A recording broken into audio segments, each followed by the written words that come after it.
Good. Good morning. I was 14. My grandpa Sweeney, who was my mom's dad, was kind of a rascal. He was an oil field worker, tough, wiry, small but strong guy, liked motorcycles, liked doing most anything that required a little bit of adventure in his life. And he had different motorcycles at times, and I rode on the back when my mom wasn't around. And so he decided that his favorite grandson, actually his only grandson, but his favorite grandson, needed to have a motorcycle. And I agreed with him wholeheartedly. And so I was over in Drumright, staying with them for a couple of weeks during the summer, and he found me a used Suzuki. Now, it wasn't a very powerful Suzuki. It was one that went, type of, you understand if you've been around motorcycles. It wasn't a deep-throated thing. It was more like a scared rat singing whenever it took off. But I thought I was pretty tough, zipping up and down the streets and the hills there in Drumright, Oklahoma, where they lived. But doomsday was coming because my mom was going to come and pick me up. My grandfather had not told my mom and dad that I had a motorcycle now, but he had borrowed a trailer from somebody and was going to take it back to Sapulpa with me when we went. So Mom arrived and she said, "No." And my grandfather said, "Yes." And my father grinned. And so the motorcycle made its way back over to Sapulpa, and my mom was about having a hissy fit all the way back. I rode with my grandpa, but my dad told me about it later. And so Mom went back to work the next week. She told me, "Do not get out on the streets of Sapulpa. I don't want you riding this bike on the streets. If you want to ride it in some lot, we'll take you to it," et cetera, et cetera. My mom left to go to work, and about 15 minutes later, I left also. I was such an obedient child. I took more after my grandpa Sweeney, I think. And so I knew a place that was across town that had a big empty lot that a bunch of guys had built up mounds of dirt so that you could get just air like you couldn't believe. You could be like Evel Knievel, you know. You guys don't know who Evel Knievel is, do you?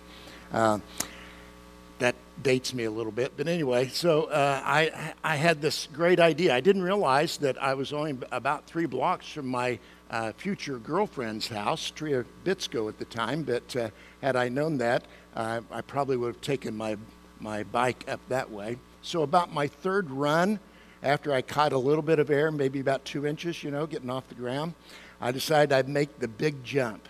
And I circled the field a couple of times, and I went roaring down, hit the jump just right. I just didn't land very good. That was the last day that I had a motorcycle, and the first day that I had some of these crutches. And so I found that crutches are helpful at times for healing. You lean on them, they support you when broken bones need to be mended, or tendons that are torn or ligaments that are stretched are healing. But they're good in some ways. In other ways, they're a little bit of a pain in the shoulders.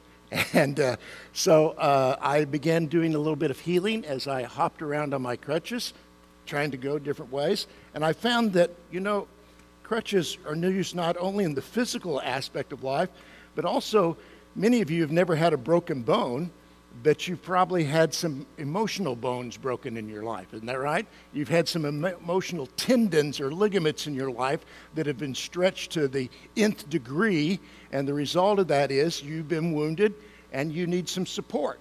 And so while our crutches are not made of aluminum or wooden these days, they're made up of different things that we have in our life. And those crutches aren't necessarily bad. At times they can be great in our life to help us heal, go through a process of having some support whenever we're down. We all get buffeted by hurricanes in our life that just kind of blow us over and sometimes hurt us in the process. And so we begin to lean on crutches in our life. We begin to lean on other people. Not bad. Everybody needs a good friend when you're going through a hurricane. Everybody needs a good friend when you're going through chaos. Sometimes we lean on our bank accounts. Sometimes we lean on a reputation or a job that we have had in our life, or maybe family, different things like that. None of those things are bad in and of themselves. But this is the hard part. As followers of Jesus, there are some things that God wants in our life more than any other. More than anything else in your life and in my life, he wants us to be conformed to the image of his Son. He wants us to become just like his Son, Jesus Christ. And he will go to any length, hear me, he will go to any length to help us become like the person of Jesus Christ. And that may mean removing some of the crutches in our life and taking them away. Crutches that we have leaned on, crutches that we thought we had to have, because if we didn't have them, we would fall over. Now, we may not realize that, but sometimes these crutches become almost idols within our life. We trust them and we put all of our weight on them rather than on the person of Jesus Christ, the person of God. And I think this is the passage that we're going to be talking about this morning. We've got quite a task before us this morning. We've got to make it four chapters in 1 Samuel. And so we're going to go pretty fast from 1 Samuel 18 to chapter 21. But all these chapters are how God takes the person of David. We're learning life lessons from David. We're looking at some of the defining moments in David's life, how God began to form him to be a person after his own heart. And David has begun relying on some different aspects in his life to the point to where God has said, I need to remove those. I need to take those from your life so that you can lean totally upon me and no one else. The process of having crutches removed is extremely painful, but it's also very, very necessary in our life. And because God, more than anything else, wants to grow you and I in our trust of him, to form us into the image of Jesus Christ, it's important that he remove the crutches in our life so that we can lean only on him. Many think that these painful experiences that David goes through here in chapters 18 through 21 are reflected in some words that he wrote in Psalm 25, which he says this. He said, in you, Lord my God, I put my trust. Guide me in your truth and teach me, for you and my God, my Savior. For you are my God and my Savior. And my hope in you is in you all day long.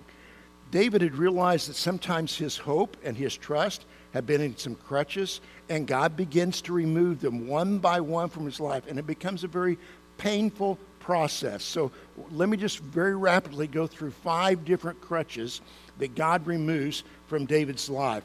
Let me kind of give you some background before we get into this. In 1 Samuel chapter 18, it comes right on the heels after David has had the big victory over Goliath. Anybody remember who Goliath was? Remember Goliath? Big giant. And nobody thought this little punky kid, David's going to be able to score a victory over him, and he does. And people are talking about it. He becomes a national hero just overnight. And as he comes back into the cities of Israel, the Israeli army is victorious. Their bands, Facebook is blowing up over the stories about Goliath and David. It's just all over the place. People have taken videos on their cell phones. If you believe in this part of it, I got some other things I want to sell you. And put them on Facebook about how David slew Goliath, and people were making up songs that became hit songs. Women were singing them and dancing the streets. David has slain his 10,000s. Saul has slayed his thousands. And just making a big deal of all this happening that was going on. And so David was, with people dancing in the street, comes back to where the capital of Israel was at that time, wasn't in Jerusalem. And Saul is walking along behind him. And 1 Samuel chapter 18, verse 9 says this, from that day on, Saul kept a what kind of eye on David? I want to tell you, Saul is kind of a weird dude. He became mentally unstable as time went along, and his jealousy led to that over and over again. The writer H.G. Wells says about one of his characters, Mr. Polly, he says, he wasn't so much of a human being as he was a civil war. You know people like that? It just seems like they're up, down, sideways, every which way. And they're just almost always at war with themselves, which means they're also at war with everybody else around them. And that's the way Saul was. Saul has David come into his courtyard in the kingdom and began to play music for him. Evidently, David, we know he was quite a guitar player. I think it was 6-string guitar. It was a lyre and the harp, and he wrote songs. And while he would sing, sometimes Saul's troubled spirit would calm down a little bit. And Saul spent lots of time with David, asking him to play his guitar, singing old Simon and Garfunkel songs, calming him down. Just great stuff, you know. Then out of nowhere, Saul would lash out at really what was one of his most trusted servants in all the kingdom. And you never knew what Saul was going to do, what mood he was going to be in. He was a human civil war. And what's recorded next is really interesting. 1 Samuel chapter 18, verse 12, it says, now Saul was, what's that next word? He's afraid of David. You ever realize that sometimes the people that treat you the worst may just be afraid of you? They may have problems going on in that life, in their life, and the people who are most out to get you are actually the ones who are afraid of you. And so what Saul does is he sent David away from him and gave him command over 1,000 men. And David led the troops in their campaigns. And this next part is so telling. It says, in everything David did, he had great success because the Lord was with him. When Saul saw that David was prospering greatly, what's that next word? He dreaded him. Wow. You know, here's David. He's doing everything right. He's having success left and right. He really has found a position that he's good in. He's finding that he can command men in battle. He's fearless in battle, and he's doing a great job. People are singing his praises. Everybody likes him except his boss. His boss does not like him. His boss is trying to figure out a way to get him out of there.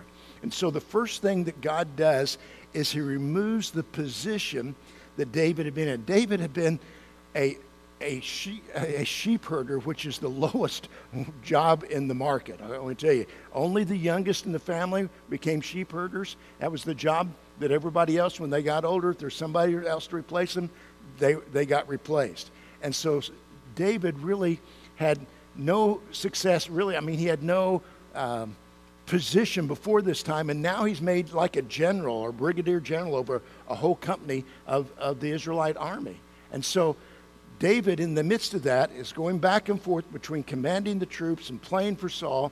And it says in 1 Samuel 19, it says, while David was playing the lyre and singing, Saul tried to pin him to the wall with his spear. But David eluded him as Saul drove the spear into the wall. That night, David fled and escaped. I want you to remember those two words, fled and escaped, because all through the next 3 chapters in the Bible, those words are used over and over talking about David and getting out of situations, that Saul is after him, that he has to flee for his life, that he has to escape. And that's a constant theme for the next several years in David's life. And so we sit here in this kind of comfortable room, air conditioning on, you know, relaxed without fear, and we hear those words fled and escaped, and somebody throws a spear at you and just barely misses you. It buries itself into the wall, you know, and he has to run for his life, and we think, gee, that must have been bad. What else? You know, what's next in the action movie adventure? Just stop and think about it. Chances are that your life has never been threatened. Maybe it has. I don't know. Very few times in ministry have I actually had somebody bring threats against me, although there are times that I've felt threatened at times. Church members can be kind of a civil war within themselves from time to time. You just don't really know all the time what you're going to get. When we were in Broken Arrow restarting the church, we had this new family that came in the church, and the father of the family called me and said, my wife wants me to come in for counseling. And I said, well, bring your wife with you. And so they came in, they began talking about the situation. It wasn't too long, I didn't really know them well, it wasn't too long that I realized just that past week on the news, he had been arrested for threatening a Little League umpire in Broken Arrow. And this guy had an anger problem. And so we're talking through some things, and like the second counseling session, I came in and the wife had bruises on her face, and I asked some questions. She wasn't answering. He told me it was none of my business. And I realized that he had beat up his wife. And so I suggested that they separate for a period of time while he got some anger management things taken care of in his life. He did not like my suggestion whatsoever. And I'm sitting at my desk, and he jumps out of his chair, pushes the desk, it was a flimsy desk, and pushes me against the wall at the time. I think that was one of the more scared times I've ever been in a counseling session. And for the next several weeks, as I met with his wife, and then I met with him separately, I just always had somebody in the office with me. I wish they had been caring, but they weren't. But I was really quite afraid of him, to be honest with him, the whole time I met with him, because I just didn't know what he was going to do. That was when my hair started turning gray. Not really, but that's just a process. And when you're in situations like that, you worry about what's going to happen all the time. It gives it a little fear in your life. Now, fortunately, this guy didn't have a spear, and I wasn't singing, because if I'd been singing, I'd probably been pinned to the wall by the spear, So feast your eyes on the words that, once again, fled and escaped. That's what David did. He ran away as quickly as he could for his life so that he could keep his life a little bit longer. And so what God is trying to help David do during this time is, in the midst of the struggle, is to say, hey, David, you can lean on me during these times. Look to me. Don't look to your job as something that's so important in your life that you can't go live without it, I think sometimes when we get resting on crutches, we depend on those crutches entirely. Maybe for you it's been a job. Maybe you've lost a good job, or you're being threatened by your job right now, the loss of a job. And perhaps it's a crutch that you're leaning on. In the midst of the struggle, God wants to say to you, I want you to learn to lean on me. And so David escapes, and he heads back to his home. And the second crutch that God removes in David's life is the removal of David's wife. And it's kind of interesting, because if you remember back when Jim taught us on David and Goliath situation, that one of the prizes for beating Goliath, whoever was able to have, if they overcame Goliath, there were two prizes. One, taxes free for the rest of your life. Woohoo! Pretty good deal there. And the second was you got to marry the king's daughter, so you become into the royal household. Well, David, after that experience with Goliath, for a period of time, Saul kind of withheld that promise for a long time. And so he found out, though, that his daughter Michal, or Michal, depends on which Hebrew scholar you listen to, I'll call her Michal, was in love with David. She liked what she saw about David. And when they told Saul about it, he was pleased. And Saul thought, I will let her marry David, and she will become what? I've got a daughter to get rid of, and she causes me so much trouble in the household. I'm going to give her to David. Yeah. And I don't know whether that was your experience getting married or not, but hopefully it wasn't. But Saul's saying, this gal is out of control. I'm going to give her to David, let her be in his household, and maybe she will kind of bring him down a peg or two. Maybe she'll cause so much heartache in the house that it'll hurt there. And so David escapes this spear that he has thrown at him. Actually, it's the third time that Saul tries to kill him, and he heads to his home. And Saul suspects that that's where he's going to go, and he sends a goon squad there to watch the house. And this is where the next crutch is removed, because Michal warns David that the goons are watching. In 1 Samuel 19, verse 12, it says, so Michal let David down through a window, and he what? Fled and escaped once again. And this is interesting, because if you go on the passage, you're going to find that Michal lets David escape, and for a moment she stands up to her dad, but then she begins trashing David after that. And from that point on, through the rest of their life, their relationship is pretty lousy from then on out. You just have trouble all over and over and over again. So God takes this crutch of David, which was his wife, and he removes it. He cannot rely upon his family any longer. And so he leaves. And where he heads, where he flees to next, is to the prophet Samuel. Samuel is the prophet that anointed him to be king, and he's kind of his mentor. And so in 1 Samuel chapter 19, verse 18, it says, "Now David fled and escaped and came to Samuel at Ramah and told him all that Saul had done to him." "Oh, poor me, you can't believe he's tried to kill me. I've lost my wife. I'm running away. What am I going to do?" And he and Samuel went to Naioth. Now, this is kind of interesting. They're in Ramah where Samuel was, and Samuel knew that it wasn't wise for him to be around David with Saul looking for him, so he said, "Let's go someplace else." And about the last 15 years, Naioth has been uncovered in an archaeological dig. And it's kind of a crazy town that they've uncovered, because it's a town was a warren of what we might call condos today. They're back to back, top to top, top to bottom, connected to each other. That kind of wanders across a hillside. It's a perfect place to get lost in if somebody is trying to find you and run to you. And Naioth became kind of known as a place where people who were wanting to evade the law would go, and they could hide out and nobody could find them because they could escape from place to place. There are hills with caves in that they could go and hide in those areas. And so that's where David and Samuel goes. But Saul finds out about it. And he goes from there and goes to Naioth and begins combing them all. And guess what happens? David has to leave again. He loses his mentor. After this time, David is never again with Samuel to see him and to learn wisdom from him at all. And so it says that he fled and escaped from Naioth and Ramah, and went to Jonathan. Remember who Jonathan is? Jonathan's Saul's son. They became, we talked about this on Labor Day last week, became best friends.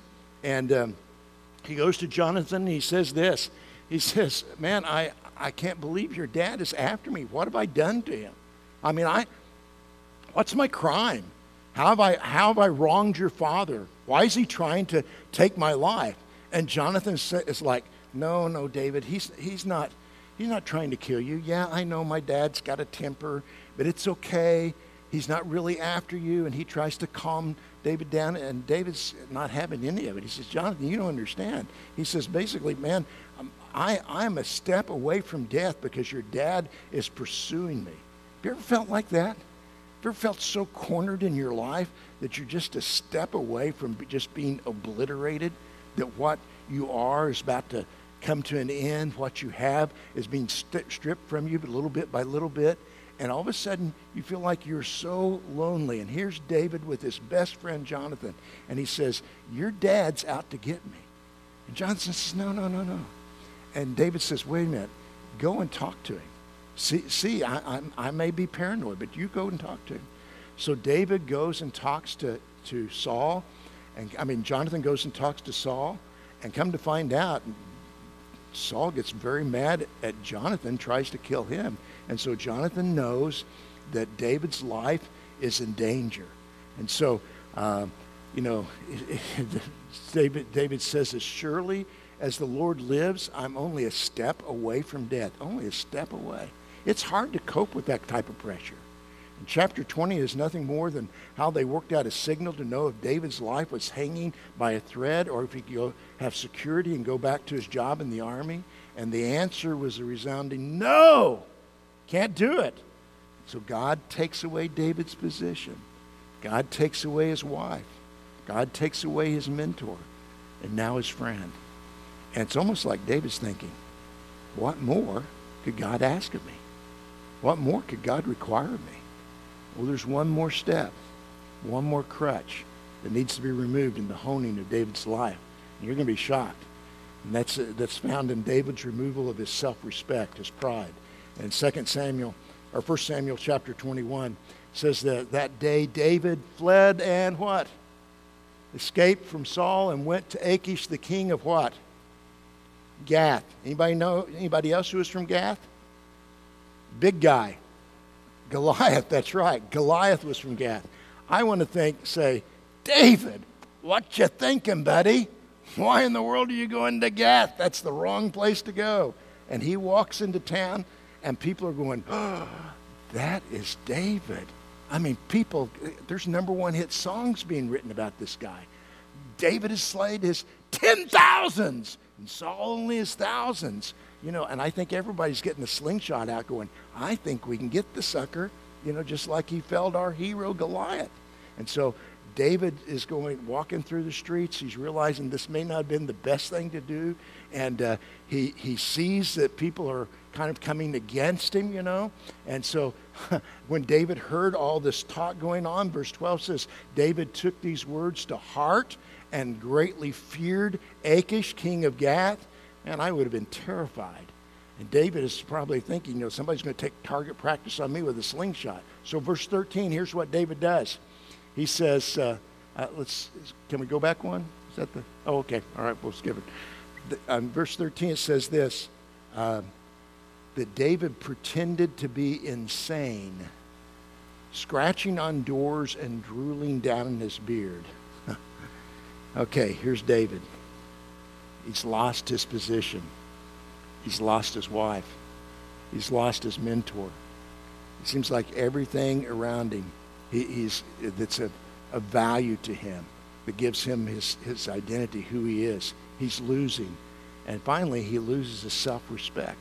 And he begins acting crazy. He goes around writing graffiti on the great gate walls, slobbering at his mouth, acting crazy.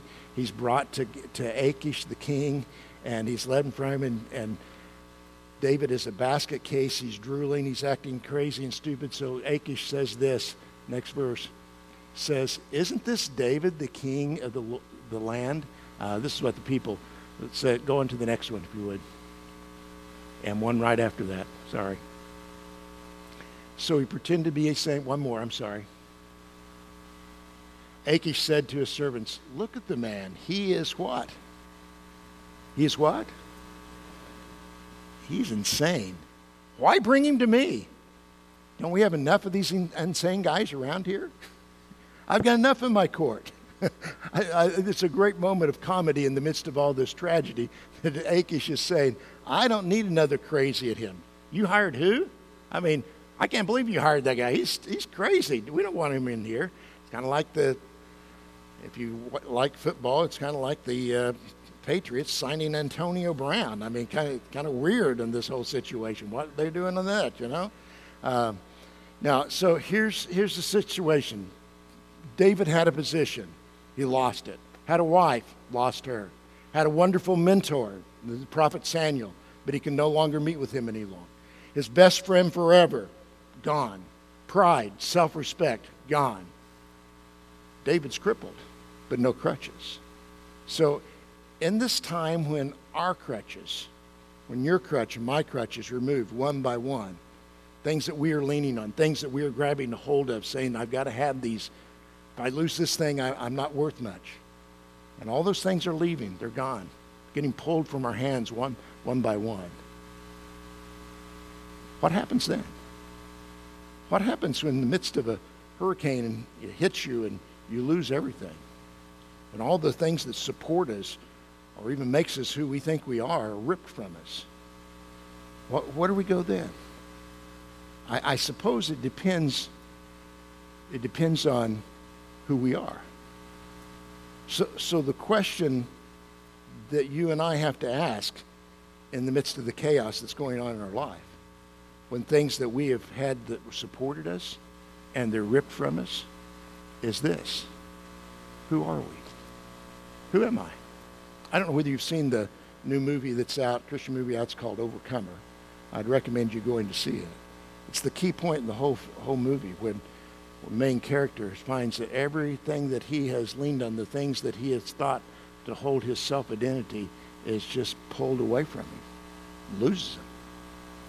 And one other character in the movie says, who are you? Who are you? Seriously, who are you? Well, I'm James McCracken. I'm the lead pastor at Boulevard Christian Church. Oop, won't be that for much longer. Who are you? Well, I'm a father. I'm a husband. I've got 3 daughters. I'm a grandfather. I'm a papa. But what if all these things are ripped from you and you lose every one of them? Who are you? Really, who are you? We cling to all these things in our life, whether it's position, what we do, Seems like what we do gives us some of our greatest identities. And we grab a hold of those things and we hold on to them so tightly that God at times has to pry our fingers loose one by one by one so that we loosen our grip on those.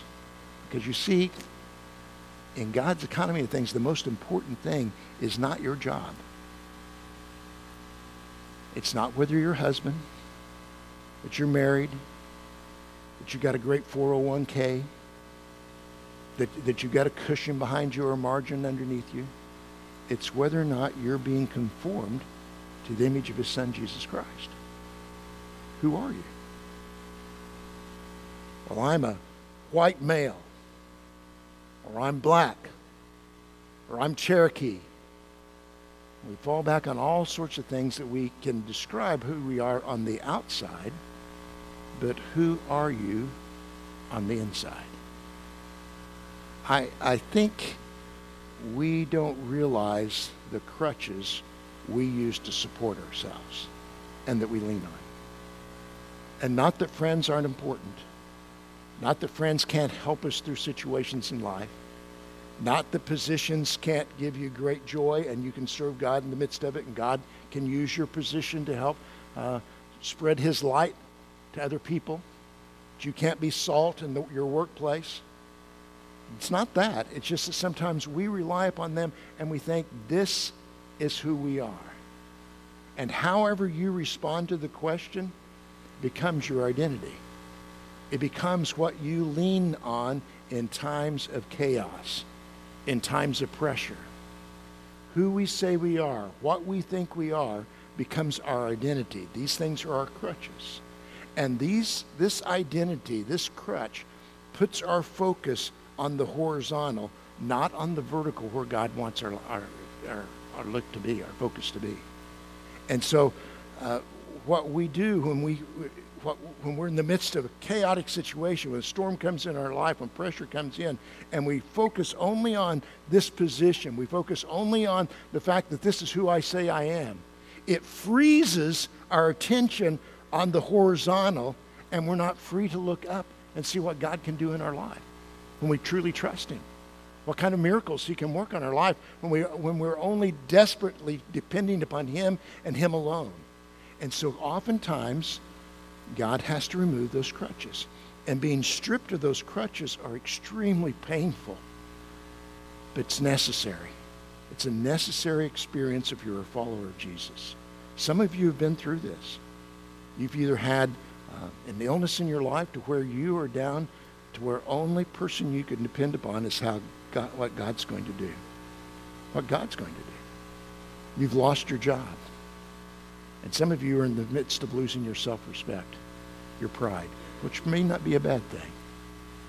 But let me tell you, friends, it is so much better for us to remove those toys of our heart, those crutches, those things that we lean on, than it is for God to have to do surgery on our hearts in order to remove them.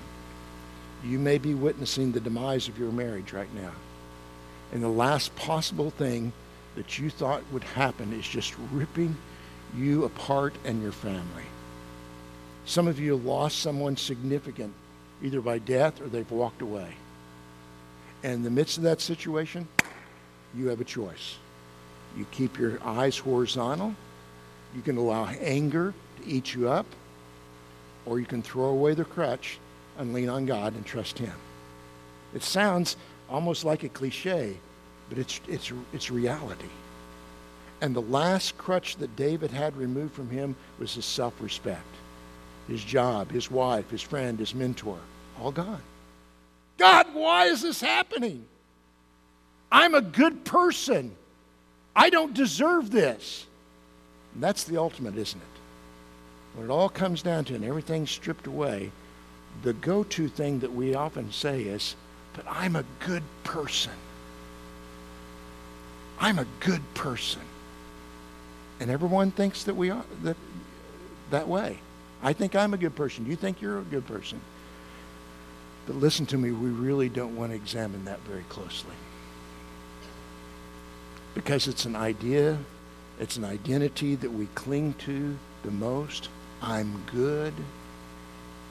And if God doesn't remove that false identity, we will not turn to him. We will not completely trust him and him alone. For some of you, when you first came to Christ, that was what was ripped from you. The feeling, the understanding, or thinking that I'm a good guy, I'm a good gal. In actuality, next to a holy God, I'm not. I'm not. And as long as we think we deserve something, when in actuality, and I know this is not a popular thing, what we deserve is the wrath of God. But instead we get his mercy when we trust him and him alone. And if God doesn't remove that false identity, we will continue to lean on crutches that will not support us. It's not that God doesn't want you to have friends. It's not that God doesn't want you to have a good job or anything like that. He just wants you to trust him, period. You've probably heard this verse. If not, highlight it, memorize it. It's from Isaiah. It says this: do not fear, for I'm with you. Do not anxiously look around, for I am your God. I will strengthen you. I will help you. I will uphold you with my victorious right hand. He is the only one that can support us. What God is saying in that verse, you need to type that up, put it on your refrigerator. It's the best tattoo maybe you can put on you. All right? Maybe right here in front of your eyes. Do not fear. Why? God is with you. Do not anxiously look around to find out another crutch I can lean on. Why? Because God is your God. And I will strengthen you. I will help you. I will uphold you with my victorious right hand. I will be your crutch, is what God says. But as long as you lean on someone or something else, I cannot be your crutch. What are you substituting for God? A mate? A possession? Your children? Crutches are substitutes for God that become idols. And when your identity becomes, I'm a child of God. Not I'm good, but I'm a child of God. And he loves me despite my stupidity. Isn't that a wonderful thing? Some of you are living in shame in your life right now because of stupidity that you've committed in the past. And you just don't think you can ever get over it. It's okay. Yes, you are stupid. You are. You're a sinner. So am I. But the great thing is God's mercy is bigger than your stupidity. His grace is bigger than your worst sin. But we have to recognize I am not good apart from God. And I must rely totally and utterly upon him. And that's why I've got to trust him. When will we learn that he is the only one that can support us? A man who went through this sort of pain wrote this. He said, one by one, God took them from me. All the things I valued most until I was empty-handed. Every glittering toy was lost. And I walked along life's highways, grieving in my rags and my poverty, until I heard his voice inviting, lift those empty hands to me. And I turned my hands towards heaven. He filled them with the store of his own transcendent riches, till they could contain no more. And at last I comprehended with my stupid, dull mind that God could not pour his riches in hands that were already full. May God give you grace in your life as crutches are removed, because they will be, because those crutches become enshrined in your heart as idols, and God will do whatever possible to rip those things out so that he and he alone can be the throne of your heart. I'm going to ask that you bow your heads for just a moment. I believe with my whole heart you know what crutches you are leaning on. And if you're looking at me this morning, you're saying, man, I don't have anything I'm leaning on. You need to spend some time just talking with God and asking him to show you the state of your heart. Because we all have those idols. We all have those identities that are not being a child of God.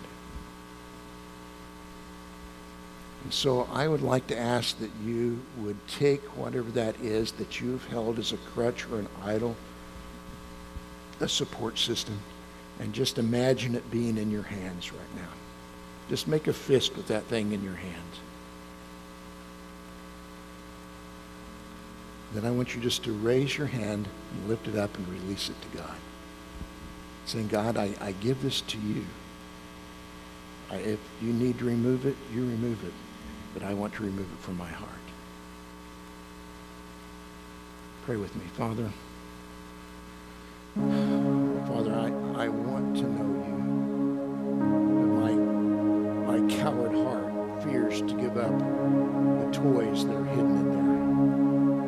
And I cannot part with them without inward bleeding that makes me fear.